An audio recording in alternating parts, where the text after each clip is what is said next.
Yeah, I'm going to try to welcome everybody. We're going to try to get started here pretty quickly because we need to cover a lot. Again, I'm not quite on track, a little behind on, I wanted to get to the DC motor, but we're going to be probably not getting that far, but we will be doing that next time. And the plan is that we're only going to cover the basics of DC motors. The lab will cover more. Um, you won't be tested on the things like different types of motor excitations and things like that. That will be just for your own knowledge, but I want to try to give you, for your own benefit, more on the AC machines because they are more common than the DC machines. The DC machine is fun to talk about, but that's unfortunately what we're going to have to do. So I also wanted to say about the exam, I want to make sure it's clear to everybody. So I have everybody posted except one person still. I have to scan that person's exam. But if you see, everything in Canvas is on points, it's not on percentages. That's just, I can't figure out how to make it work with percents. And to weight the pointing of everything. So the weighting is exact so far. If you got higher than a 12 on the exam that we took last time, that means you got a B or something like that, okay? If you got a 15, you got a perfect score. And basically my grading scale, for the overall class grade, 89% is A minus. So it just gives you an idea. So do we have any questions?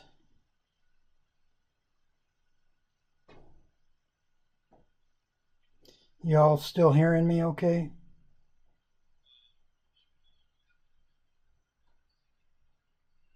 Oh yeah. There'll be a second midterm next week. It will be done online.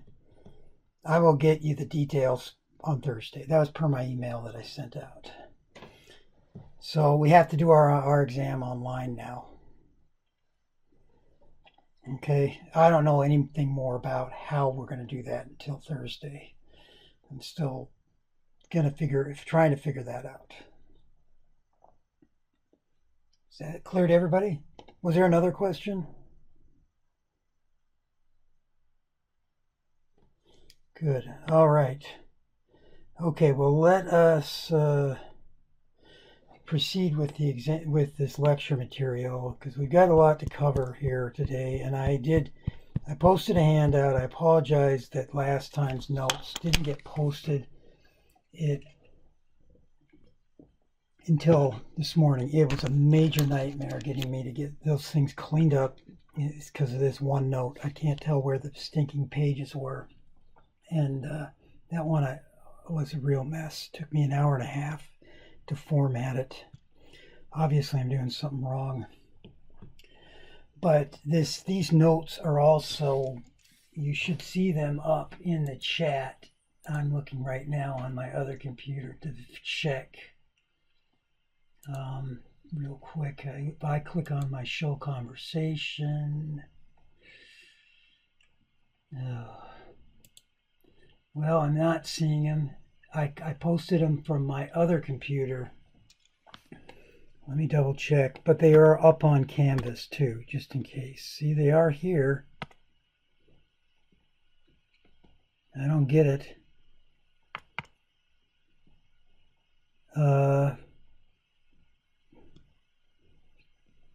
Anyways, I can't do the transfer to the other computer and then let me see. Okay, I just tried again and maybe they'll show up, but otherwise they are on Canvas. Okay, I see them now. Okay, so the Module 5 lecture notes are up there. It'd be good to follow along with these. That's what I want to recommend to you. Okay, so we're talking about synchronous machines. And I'm picking up where we left off last time. And we had derived the equivalent circuit. Last time I actually kind of tried to go back, review back to the the electromagnetic circuit, the magnetic circuit, all the way back up to this equivalent circuit again. And so here we are. The thing about a synchronous machine, and this is the same thing for DC machines, is that whether it's a motor or a generator simply is determined on how you're using it. So if you're applying a voltage, which is what we're showing here on the left, then you are operating it as a motor, and the current is going in the direction towards the EAF, which represents the motor shaft and the motor that's turning. If you're operating as generator, you are converting the electromagnetic power that you're applying to the shaft, and you're applying it to a load of some kind. Normally, in the way we talk about it in this class, we could just think of the generator as feeding into a grid, into a infinite grid, like it was a power generator or something like that, and makes it a lot simpler to talk about it. And so you have these two phasor expressions for this generator. And one other important formula here, which I'm going to put a big box around,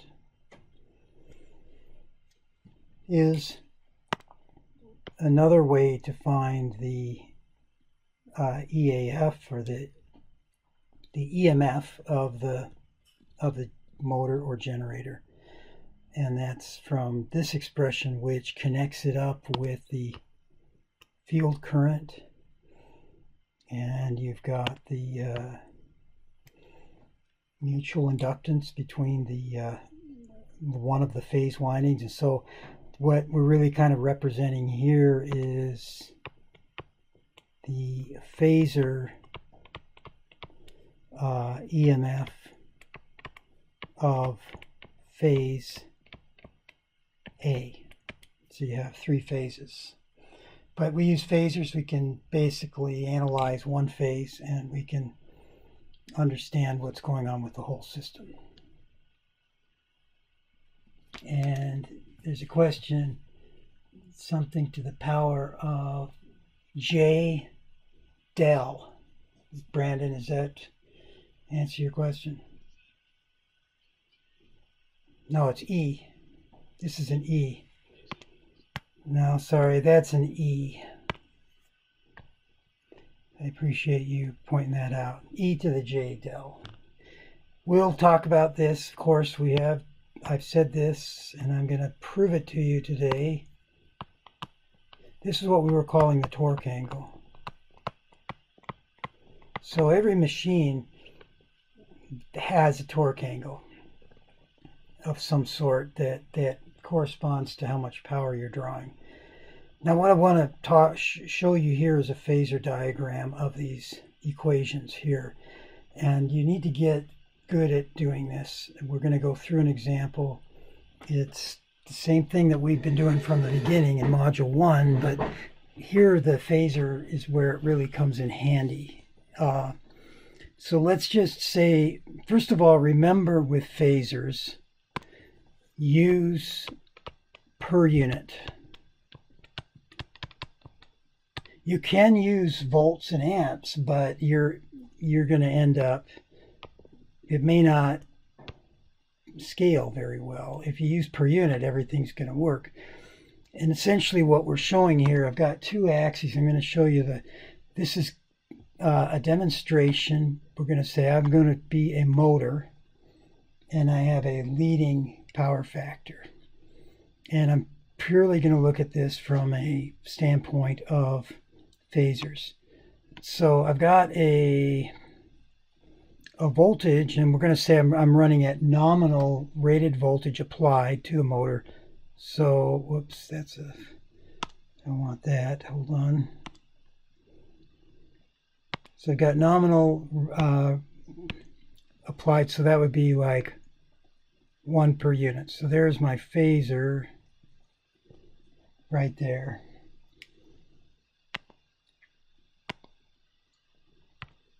Okay, so it should be pretty clear. This is VA. And roughly, you know, the dimension here, if I count these squares, 1, 2, 3, 4, 5, 6, 7, 8, 9, 10. So 10 little squares is 1 in my mind. Now, if I'm operating at rated current, I would also have a arrow with the same magnitude. And I think it's easier if I just try to draw it. And I'm going to say that it has a leading power factor. So that means that the current is going to be up here. And I'm going to try to make it the same length as the voltage. They're both 1 per unit. Like if I had it down here, it'd be like that. So, okay, so I'm right there at some leading power factor angle.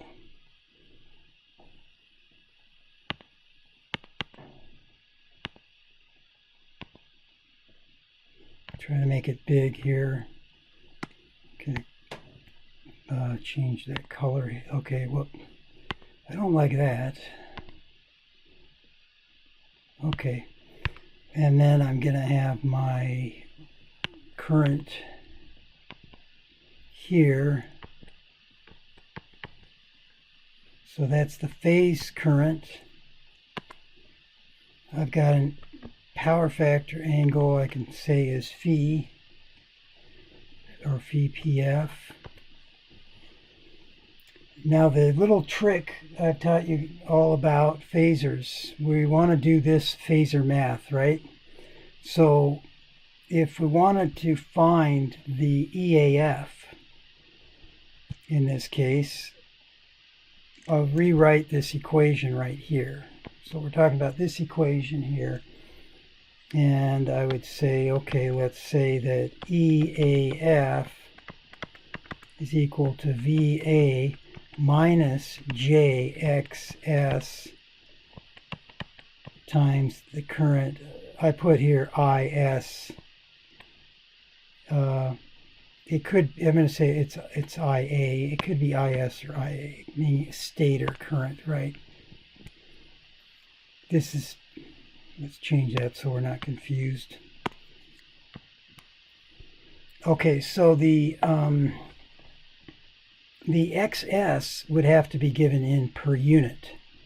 So let's say XS, this is a per unit value because everything's in per unit, is 0.5. So what I'm really trying to do is I'm going to subtract 0.5 times the phasor here, this amplitude of IA is 1, so 1 times 0.5 would be 0.5, but it's shifted by negative 90 degrees. So here's the little trick that I'm trying to instill in everybody is, let's say that I've got an axis right here, okay? That's the axis that the current is lined up on. If I take that axis and shift it 90 degrees, I'm going to have something that looks like this, right?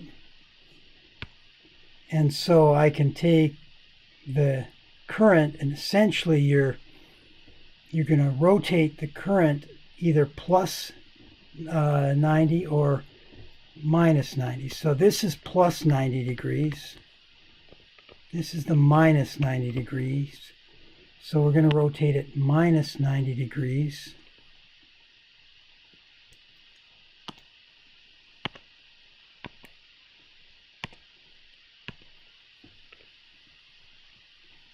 and I'm going to scale it to 1/2 of the size. Okay, so this little thing right here is minus JXSIA. And we're going to, let me see, so sorry about this.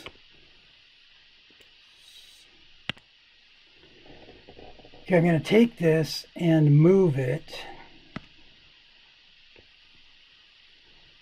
And I'm going to connect it to VA right there.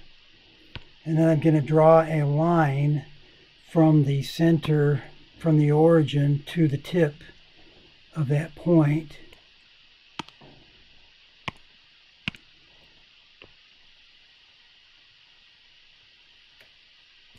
And there, and now I have EA. I've done it completely graphically. So this is E.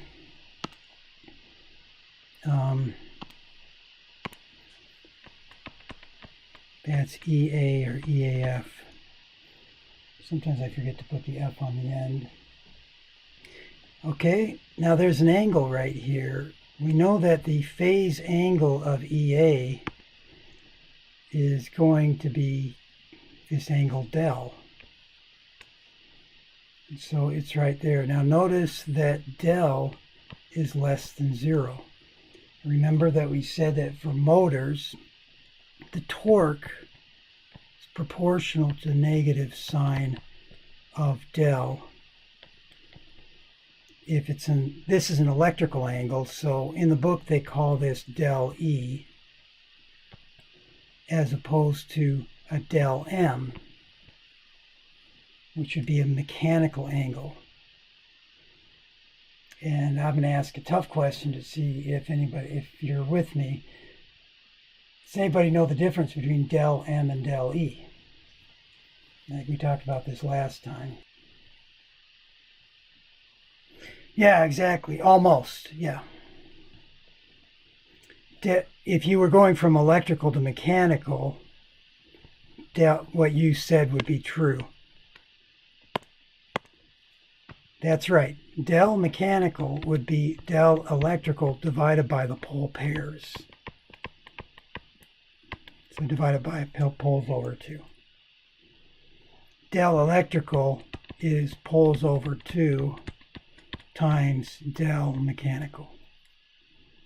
So that's right. Same thing with frequency and position.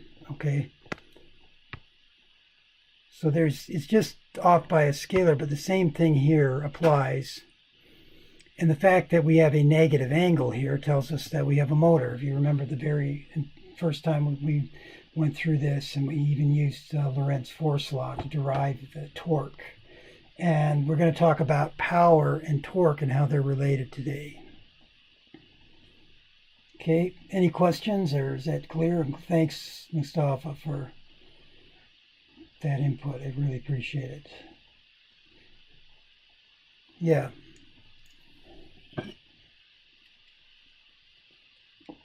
Absolutely, yes, exactly. In fact, I tend to drop the subscript on the electrical angle. Yeah. So I'll tend to call it del. That's del E. So we're looking at everything electrically here. Very good. Okay.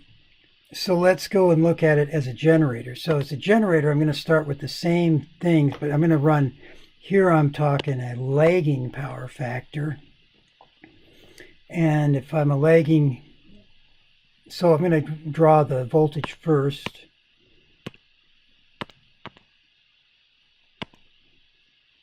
The voltage vector,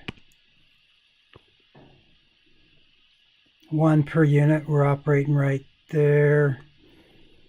Okay, that's VA. Whoops, I don't want to do that. Okay, if everybody could mute, that would be good too, unless you got a question. Okay, so there's VA. And then I'm going to say, where's the IA? It's at the nominal value. Again, 1 per unit. and it's lagging, so it's down here now.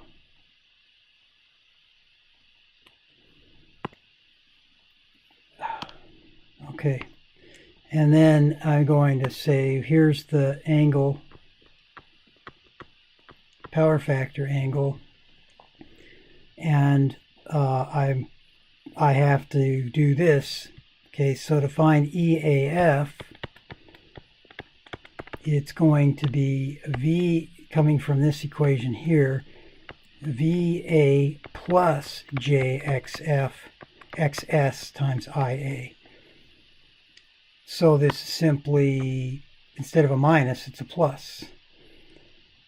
And it's kind of like, so let's do our little trick here with the axes. Here's the current axis, and then I'm going to shift it by 90 degrees. You're going to say, why didn't I know this when I took physics? Right? I don't know if you had to do a lot of this in physics. I did. Anyway, then you're going to run the current along the plus 90 degrees. So that's shifted to counterclockwise instead of clockwise by our convention. That's, whoops. So this is JXS times IA. And I'm going to pick this up and tack it right onto the voltage right here. And I'm going to find the EA. It's right there. So there's EA.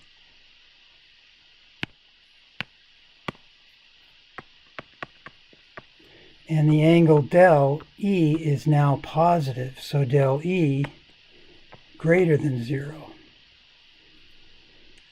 So here we know that if it's a motor, by our convention, the electrical torque is greater than 0. If it's a generator, the electrical torque is less than 0, because we're taking that TE is proportional to negative sine of del E. So if del E is positive, it's negative.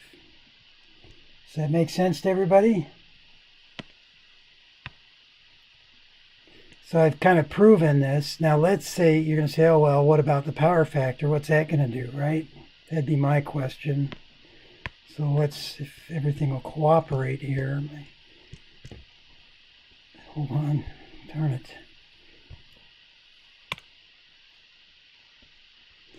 Okay, let's quickly draw the same scenario for the motor with a lagging power factor. So there's my axis. Again, this is imaginary. This is real. And the voltage is right here on along the real axis. I'm going to make my current lagging. Whoops. A minute here.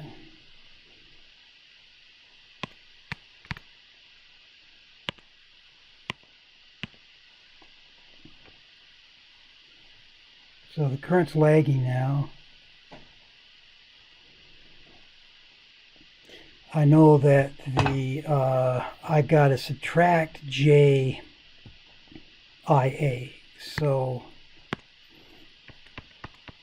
there's IA, VA, power factor angle, the JXS, negative JXS, it's right here.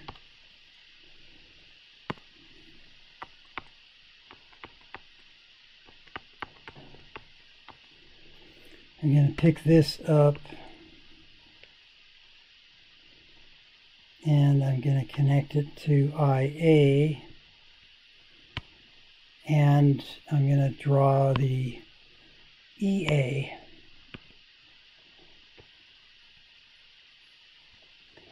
And so there is my del angle here. So del E is still negative, still a motor. Now there's something that is interesting to point out about this that I'm going to point out in just a moment. Everything I'm telling you here, pay attention. I'm probably not going to be able to repeat it very many times here because of time. What I'm sharing to you is extremely important, okay? As far as test examination material, if that's what's motivating you. Okay, if I have a leading power factor, so this one over here was a lagging power factor motor. It looks like a motor with a lagging power factor. Now it's a generator feeding a leading power factor. Then we'll take the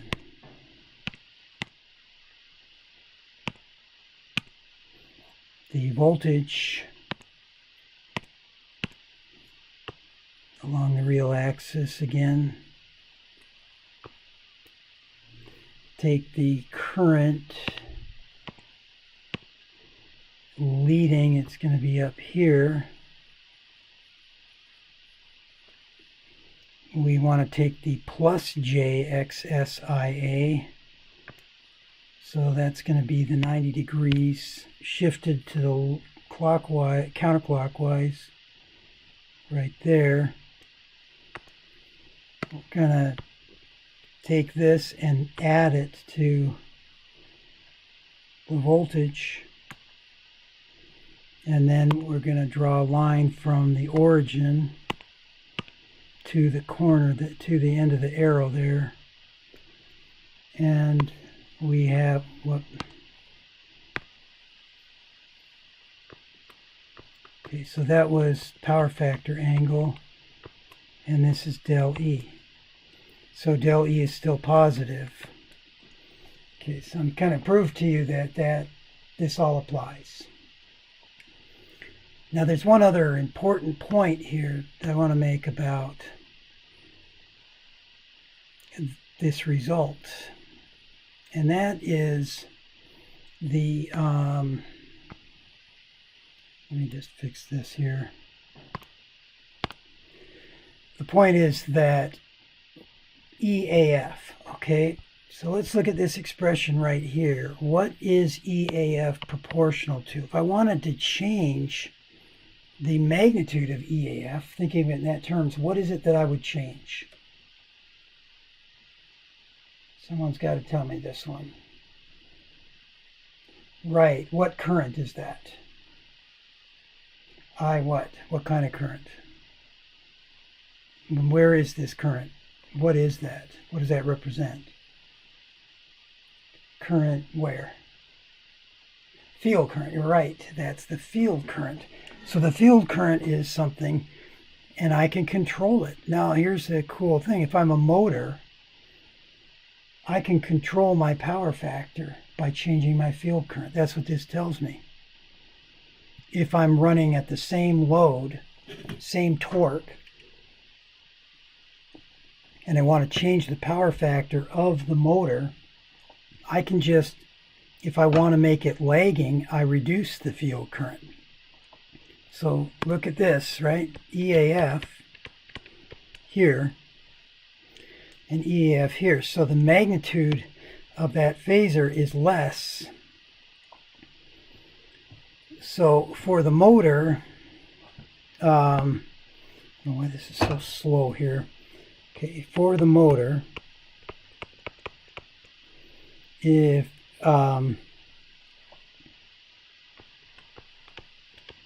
reduce EAF to make, or reduce, not EAF, but reduce IF to make it look more leading, or more lagging, sorry, more lagging, or increase it to make it more leading. And so it's because IAF magnitude is proportional to the field current. And you can control that. This is actually what they do in synchronous machines. They actually control the field current electronically. And here's a good question here. As an engineer, I can tell you this from over, probably almost 30 years experience as an engineer. First of all, let's ask the question, what do you think would be better from a loss standpoint, running the motor at lagging or leading power factor? Which would have the lower losses? It's an engineering question. Okay, let me ask if anyone else has an idea on that, if you agree or disagree with that. Just trying to get a feel for everybody's, how we're understanding this stuff. Not putting anybody on the spot. So you have to think about what losses, what is efficiency, okay? Efficiency has to do with losses. And what's the most common losses that you're going to have in a machine? Not E. What kind of losses? Oh boy, you're getting ahead of me because I'm going to introduce mechanical. Resistive. We're going to talk about mechanical here. Losses that are resistive, right? I squared R. So if a current magnitude goes up or down, those losses go up or down. Doesn't matter where they are, okay? So it's actually the opposite of what you said, Brandon. The I squared R losses associated with the field will go down if it's lagging. Just look at the magnitude of the currents. I've kept the magnitude of the stator current the same. There's no change. The only thing I've changed is the field current. So the losses here, this got a lower IF. So that means IF squared times RF, the field resistance, is lower. So actually, if you're lagging, you're going to have lower losses with the motor. Does that make sense? Yeah. So think of it just in terms. Now let's look at the generator. If you're leading or lagging, which one's going to have the lower losses? Leading power factor load on the generator or lagging power factor load? Right. So the leading is lower loss, okay? Here the lagging, lower loss. Now I'm going to tell you my engineering cynicism. What do you think in a generator you're going to more likely encounter as a load? Leading load or lagging load? Right, because most of the loads in the world are motors, induction motors. So it's going to be lagging generally, okay? So the cynicism of engineers is that nothing ever works out in your advantage, okay? So given that cynicism, what do you think I'm going to encounter more with motors, with synchronous motors, leading or lagging? This is leading. This is a, Kusner cynic pessimistic viewpoint. It's true. Leading. Now the reason why is because, just to try to, maybe let's make a small point here on these two things. I want to try to point out a couple of quick things. We're going to go over this in a moment again, but if you consider your BH curve, this has to do with the magnetic material.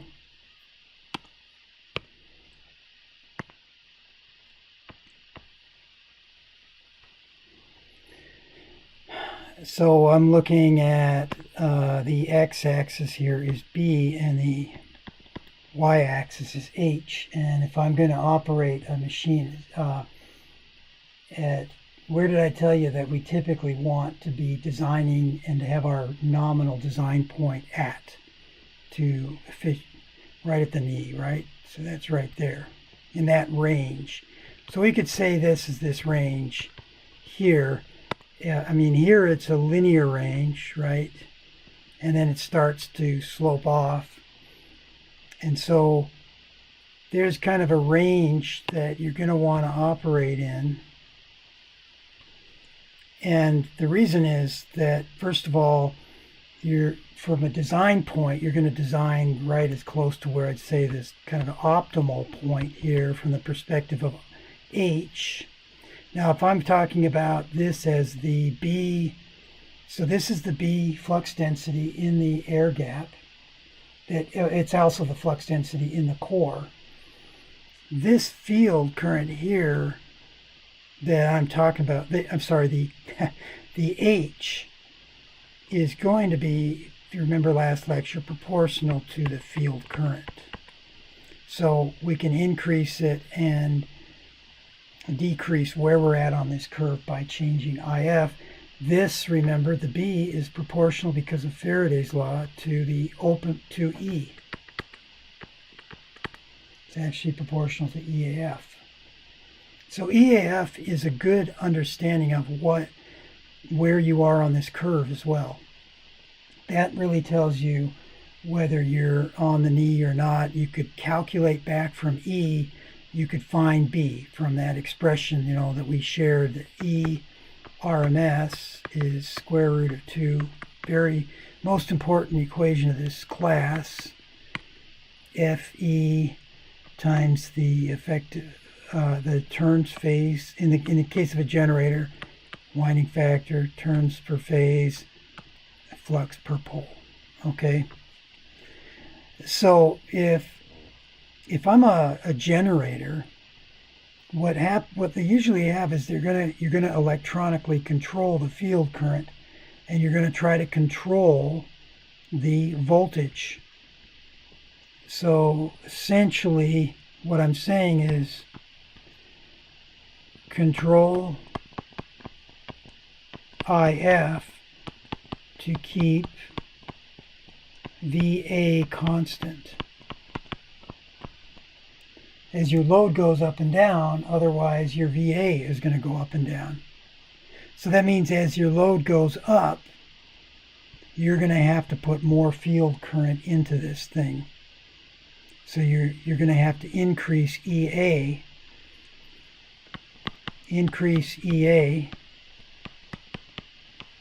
the magnitude, right, which is proportional to IF as load increases and as the power factor gets more lagging. So they have electronically controlled regulators that do that job for you.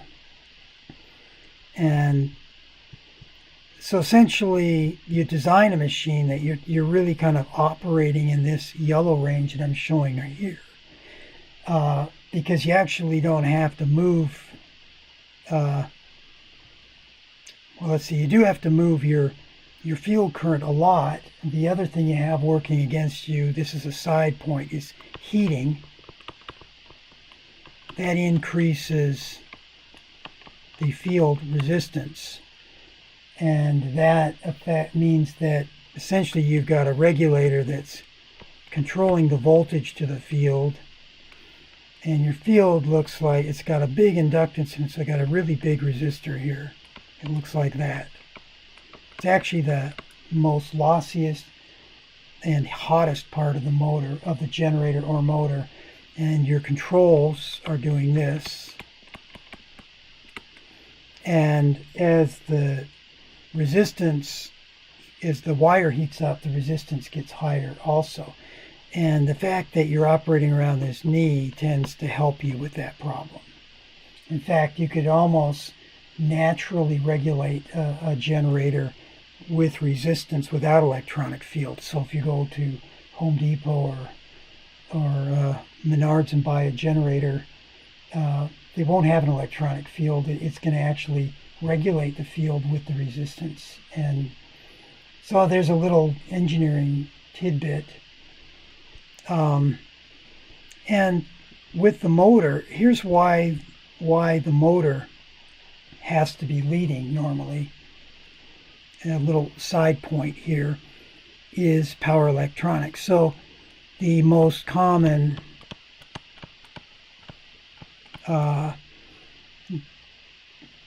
I'd say high horsepower, we haven't introduced horsepower yet, high megawatt, we're going to talk about horsepower in a minute, high megawatt motor is a synchronous machine. And with a drive, with what's called a load commutated inverter drive, it uses thyristors. This is just FYI information. If you take power electronics, you'll learn about the difference between thyristors and power transistors like IGBTs and MOSFETs.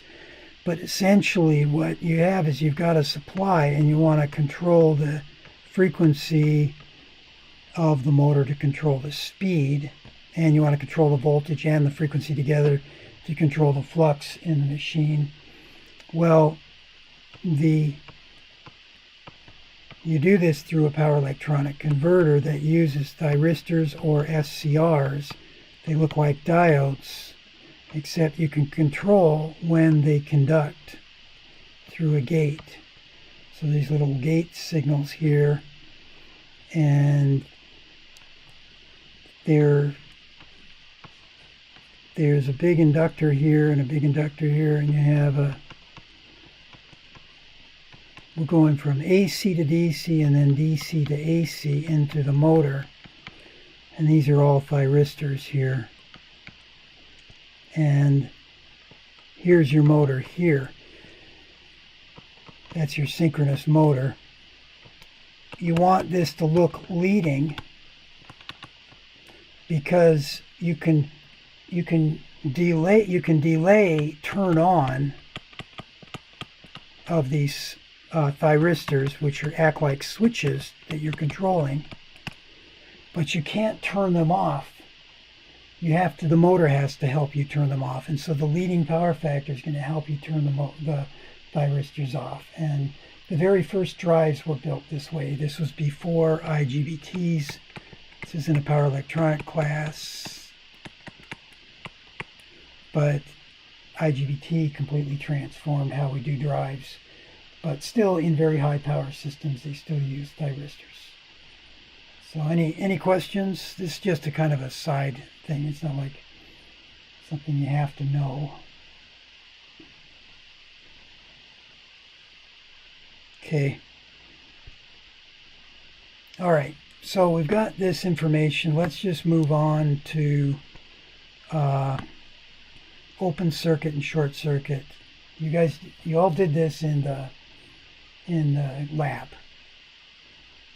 and it's operating the synchronous machine as generator. Now in the textbook it explains why you do these two tests. If you're running an open circuit test on a generator, you're generating, you're going to produce this curve, the open circuit curve for voltage. So that corresponds to the axis over here on the left. That would be voltage. This A point right here would be, it's just an arbitrary point of voltage. I'm not really assigning any meaning to it, but this is a voltage which would be the VA, and you could say it's you're measuring it, you could measure line to line, but you really want to look at everything in terms of line to neutral. So it's basically going to be the V line to line open circuit RMS divided by square root of 3. And that's the point that you're and what you're measuring is, if this is actually the voltage right there, it's on the curve. This straight line here, they call the air gap line, is drawing back to the unsaturated behavior of the machine. And what tends to happen is when you saturate, as you get to be closer to the knee here, and you'll remember this if you go back and review what we've learned about magnetics, all of the L's start to go down, because L is equal to the flux linkage divided by the current. So if your current's going up and you're actually getting less flux out for the amount of current that you're trying to put in, you're going to get a lower L. So all of the L's that you're dealing with are going to go down. You've got an L here, synchronous machine, L, S. You've got an LAF. Remember, we learned about LAF. LAF is related, well, let me put it more this way. LS is equal to the LAF, but I'm going to put a little prime there, referred to the stator winding. So it's just like a transformer, actually. And we're not going to get into the detail there, but just to give you an idea. And then this is the leakage of the windings. And there's a little 3/2 in here. So that's really the relationship between those inductances that we use. And they will all go down. This goes down and that goes down as you move up the curve. When you do a short circuit test, what you've done is you've taken this, I'm going to draw on this, and you've shorted the output of the generator. And so now you have a short circuit curve, and you basically would start at no field current with a short. You're not going to get any voltage out and therefore no current. And then as you start to increase the field, you'll get more current. And there's a corresponding point, which it's trying to make here, where that at this point F, that in a real general sense, if you line yourself up along the right along with the air gap line, the slope of that line is what we would call the unsaturated synchronous reactance.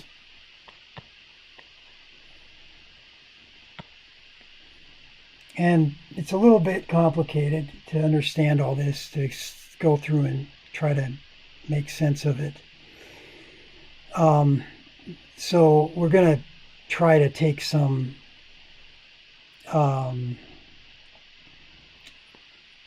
we're going to just introduce a formula that you can use, okay? The second thing is, if you line yourself up on the actual curve here, and you are in the range where you're starting to saturate, then you have the saturated synchronous reactance. And so if we say S comma U, we say we're unsaturated. If we say XS, just assume that we're at some saturation level. Does that make sense to everybody? Okay. All right. Now what the textbook introduces another way to look at this, which is a lot clearer to understand and to find a meaningful number. I don't have time to go through all the math, so I'm just going to give you the formulas here. But assume that you've got two different possible excitation points. This is what you should have been able to take away from Lab 5. you're running at the open circuit curve, and when you get to what we call the rated voltage, so this is the point, because you're at open circuit, VA, which should be the line to neutral voltage, is going to be equal to EAF. And just think in terms of magnitudes here at the moment here. They would be actually the same voltage. It doesn't matter, it's magnitude and phase, but they're the same thing. And there's a voltage, there's a current, field current that you're going to get to that's going to give you that point. If you look at your short circuit characteristic, you're going to at some point run to at some field level, which they say is F prime prime here, you're going to reach rated current. And from this, we can come up with a what we call a short circuit current ratio, SCR. And so what it is, it's the ratio of the AFNL, which is the ampere fields no load. That's just a very common term that's used. And it's the field, the open circuit voltage, get rated voltage at open circuit current. That's whoops, I wanted to use green for that. Hold on a second. I'm going to change my colors here. AFNL, it's everything that's green corresponds to that, okay? The AFSC is the amperes field short circuit, and that is in the denominator of the short circuit ratio. Now the real important point here is that it turns out that the synchronous reactance, essentially saturated synchronous reactance, is 1 over the short circuit current ratio. Okay? So this is a very, very important equation. It should go on your notes when you're doing an exam. Any questions about that? I'm going to show you how to apply it here next.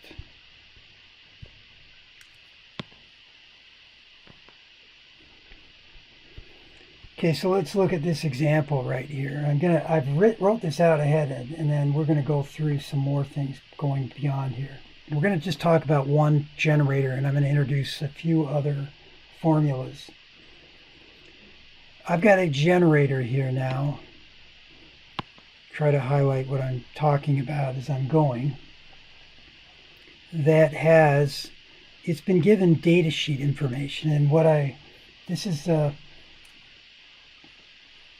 I'm telling you verbally what the data sheet is saying, but they usually will use these terms that I just introduced. They're going to give you a nominal. This is also would be nameplate values. Everything I just put in gray is nameplate. So that's probably on the machine itself. That's why it's called nameplate. You typically find this little metal sticker on the motor, and it gets rusty and old, and you have to do a lot of taking Indiana Jones techniques to figure out what the motor is, for a really old motor. But anyway, you've got this. These are the nameplates. They may provide you with a data sheet. They won't put this other information I'm going to tell you about, though, on the data sheet, on the nameplate, but it would probably come on a data sheet. So the open circuit test was already performed on this machine, and they're going to send this information to you, or it might be online. And they say, well, this is the field current we measured. This is AFNL. That's what this is.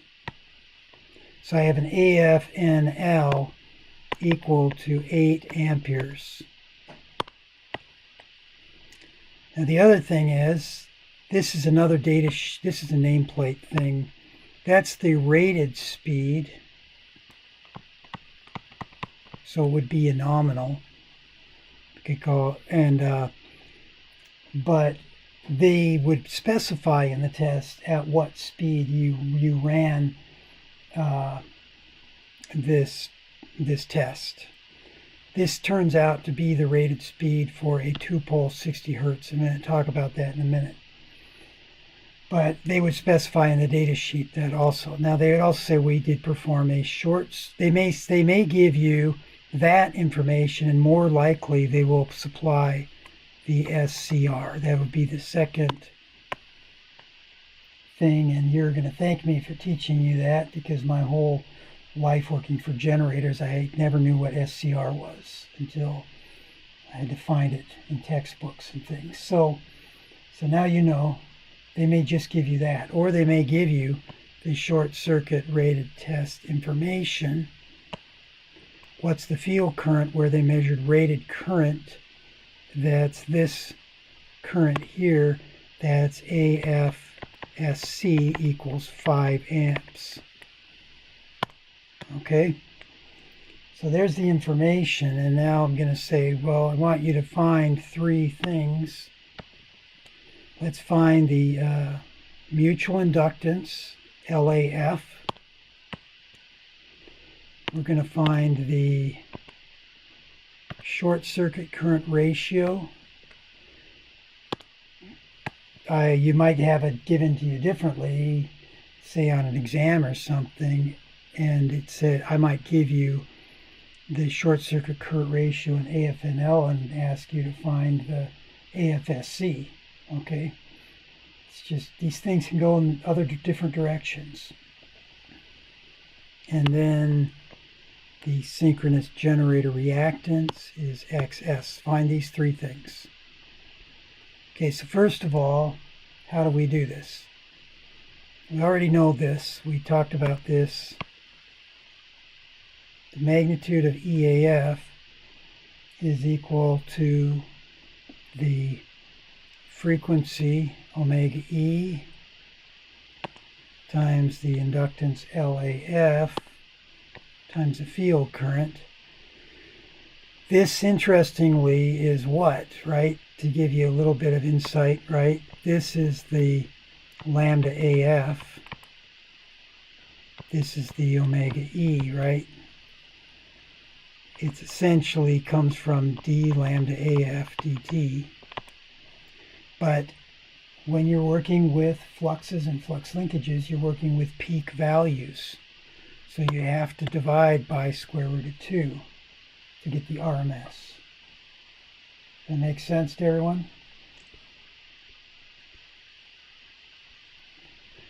Assume yes. Yeah, okay, good. Okay, now open circuit test told me IF 5 amps gives me the rated voltage. So the rated voltage was 690, but I have to convert it to line to neutral. Everything's line to neutral. So I get divide by square root of 3. Now, here's where I want to talk about I want to know, let's say I want to convince myself what was the frequency that I was doing my test at.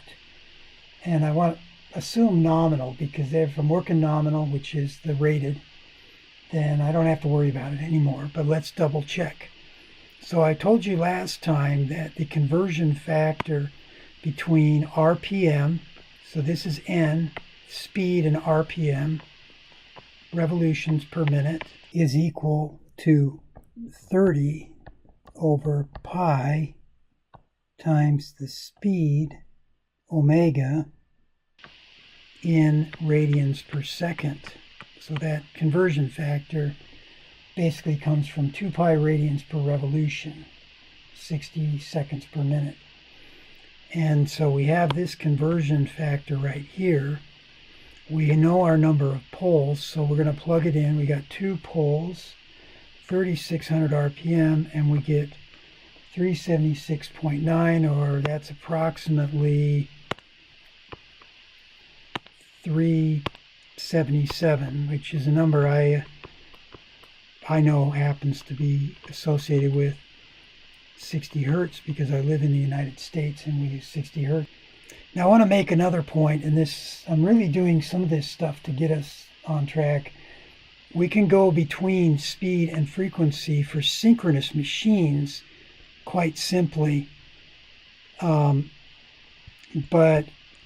what we're doing here is we're saying, okay, because it's a synchronous machine, we are saying the speed and the frequency are linearly related.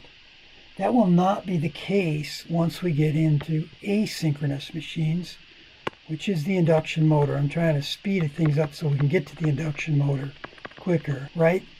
So instead, if we want to be completely general, let's say synchronous speed is n sub s. So we're going to start using this term, and this is the completely 100% general expression true for any AC machine. The frequency is equal to poles, and we derived this. This is another equation for getting between frequency where you don't have to remember the pi over 30 or the 30 over pi, but you got to remember the 120. You got to know, am I going to multiply times 120, divide by poles, or multiply times poles and divide by 120? So this conversion factor here, extremely important, useful expression. A lot of this is, saving yourself time. Okay, so let's get back to the solution here. We want to find LAF. So we had been given an equation for LAF right here. Since we know ERMS and we know the IF, this was the AFNL. We can find an expression for LAF right here. You can find the number. It's 186.8 millihenries. We can find the short circuit ratio because we were given AFNL and AFSC. So it's these things. We know that AF no load was 8, AF short circuit was 5. And so we have a short circuit ratio of 8 over 5 or 1.6. We can also, so we've got the second thing we needed to know. The third thing is we want to find the synchronous reactance. So we can find the per unit value by just taking the inverse of SCR. It's 0.625. Now going back up to the phasors, we were doing back up here, recall, I have everything, and if I'm using per units, I would use this XS per unit right here. This I could do if I said, let's look at this thing nominally. I'm running at a rated condition, and I just gave you the power factor angle and the short circuit ratio. You could solve the problem. This is 1 over SCR.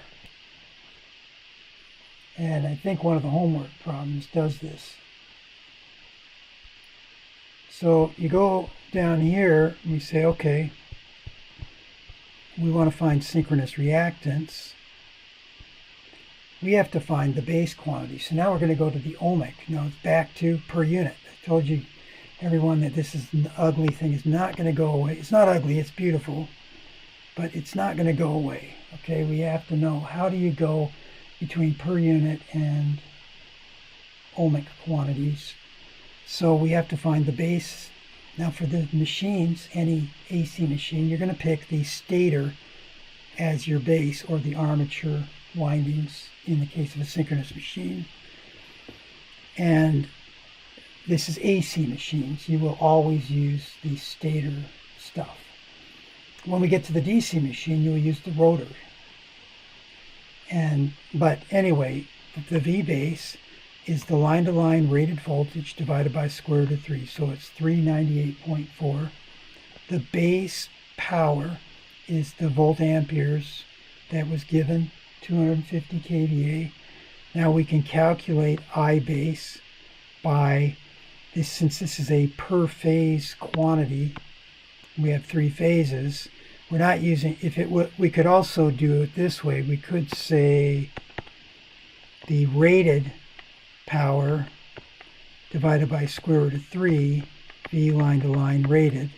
Same answer, but in terms of these base quantities, it's that. So this is the base current. It's also, because I hadn't given it to you, that's the rated current.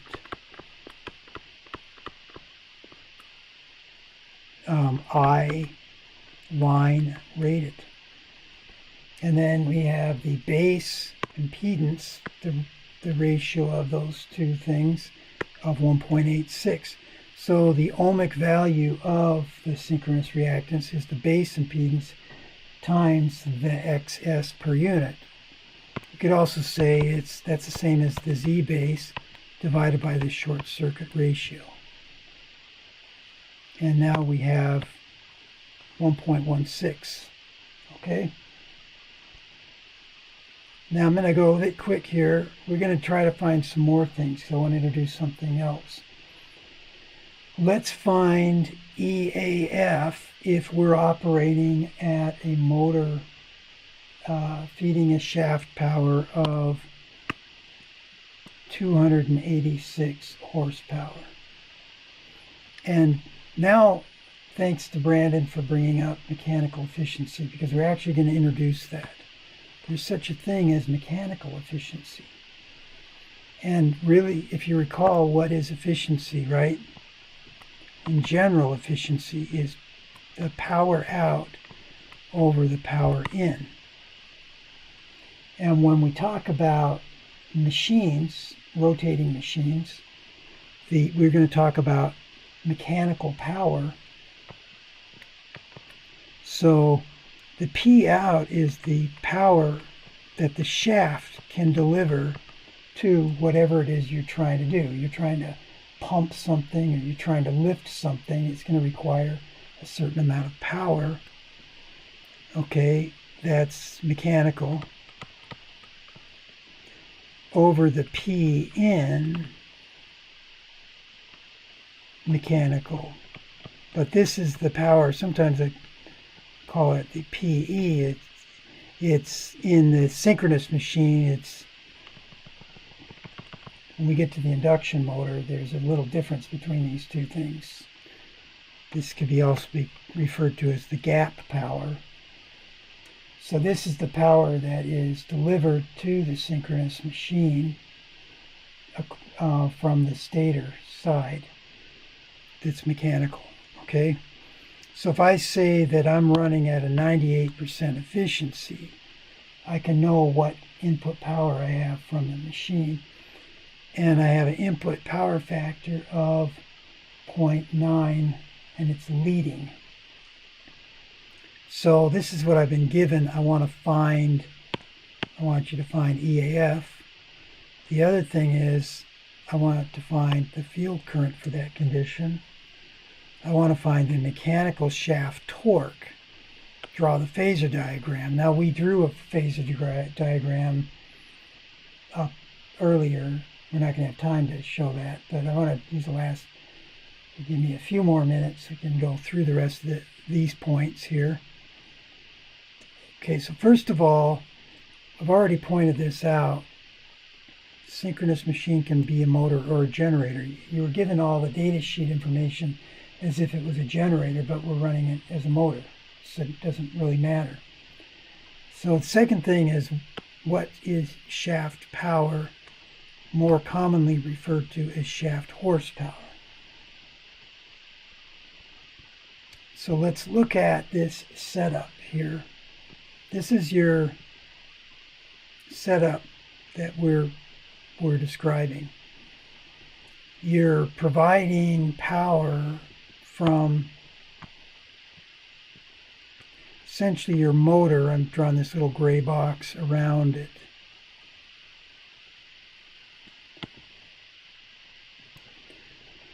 So that's the synchronous machine, synchronous motor. It's got the windings. Now the stator windings are the armature windings. the rotor winding is the field winding. Remember again that we have an MMF from the field. We're operating as a motor. So the armature MMF, which is the combined MMF from the three stator windings, is lagging by del mechanical. Okay, so we're looking at the air gap. I've got a field, and this field is rotating. Now this is important. It's rotating at the synchronous speed. That's the same thing as saying the n sub s. It's also the rotor speed. Okay, this important information that will show up on exam, final exam, we're going to talk about what are the main windings in an AC machine. They're not ABC, stator, rotor. They are armature and field. Okay? And these MMFs from those windings are rotating at the synchronous speed in a synchronous machine. So what the mechanical power out to the shaft is if we assume the field was externally applied, most synchronous machines include another little generator for the field, but we're not going to talk about that in this class. But we say I've got a separate DC supply for the field, and I am the input power to the motor. So that would be the power measured here. S in is going to be, if I neglecting the stator losses. Remember that we said that there is a resistance of the stator but it's very small. So we're going to neglect it right now. And really, we don't have any losses except for mechanical losses. So the mechanical power that's delivered to the shaft, and that's the point, delivered, I'm going to call P mechanical. That would be the real component of the input apparent power. The losses are opposing the torque that you're applying to the shaft from the mechanical power. Usually that's referred to as friction and windage. So essentially what you have is you've got a shaft, and usually there's like a fan or an end thing on it to keep it cool that's giving you mechanical loss. PF plus W or P loss mechanical. And that is in opposition to the power. So there's a torque associated with that loss also that's opposing the torque that you're applying, and then the final torque that goes out to your end use load is shaft torque. So the P shaft is the difference between mechanical and P loss. But if you don't have the actual number, if you have an efficiency, it's the efficiency times the input. So it's lower, right? So we're going to basically take 98% of it. Now what, quickly, just bear with me, got one more minute, we're going to go over 5. If we assumed that we had rated power of the motor, if we assume that we have a nominal power factor of 0.9, so this would have to be given to you. You'd have to assume there's some rated power factor. And I'm talking about just a rated power. The input rated power would be, we already said that the input S parent power rated was 250. We're going to multiply that 0.9. So we have a rated power of 225. We can convert this to horsepower by this expression. And so this is, put a box around this. And there's an important equation. converting between power and horsepower. Divided by 746, and that tells me that I have a nominal or rated power of 301. That's the mechanical power applied to the shaft. The shaft power would be, I said we have a 98% mechanical efficiency. It's going to be 0.98 times 301.6. So the P shaft is equal to 301.6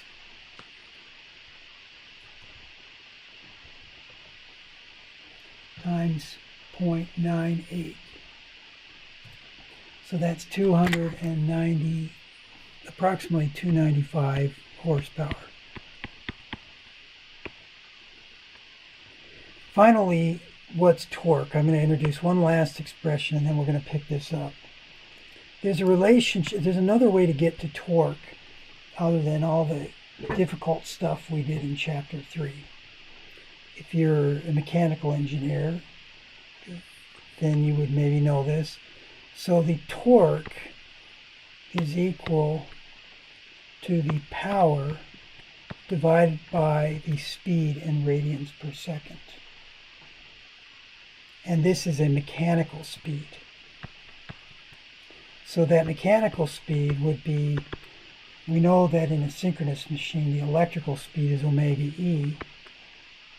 We'd have to divide it by poles over 2. So it would be 2 omega E divided by poles. So the rated torque, so mechanical torque applied, this is the shaft torque. The rated shaft torque would be equal to 295 divided by 377 times it's this, right? 377 times 2 divided by 2, because we have a 2-pole machine. So the rated, and this is going to be in Newton meters. Oh, we have to convert these into, we have to convert this back into watts. So we have to multiply back out times 746. So the final thing, and then I'll be done. 295.5, you can say it was 296. 296 horsepower. It's actually 296. I'm actually calculating this on another computer. 296 times 746 divided by 377, because these cancel here, tells me that I have 586 Newton meters. And there's the torque. Okay, so we're going to pick that up next time. And we can look at machines in terms of speed and torque. And we can look at all kinds of things from there. Any last minute questions?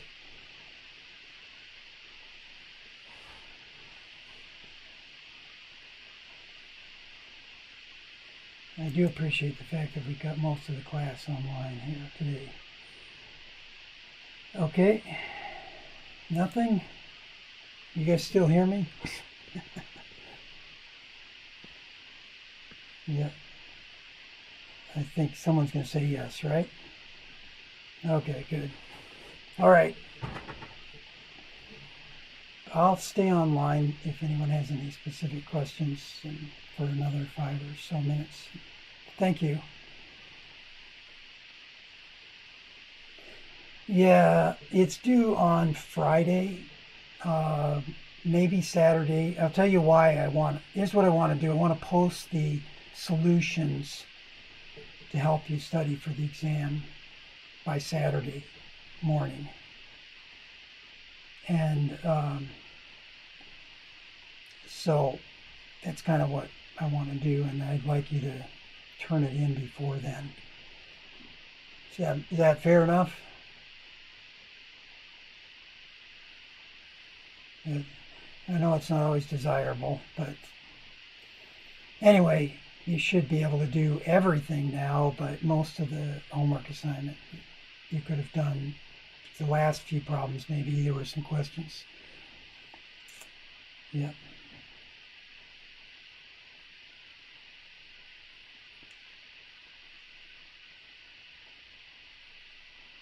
So everybody have a good day.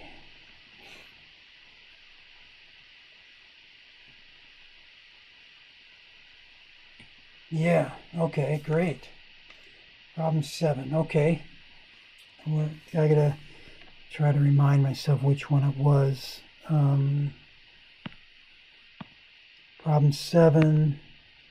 Okay, yeah, all right. Yeah, what's the question there? Yeah, we always assume line to line. It may not always be specified. If it's not specified, assume it is. You would never be given the line to neutral voltage. It's just not done, given things in terms of line quantities.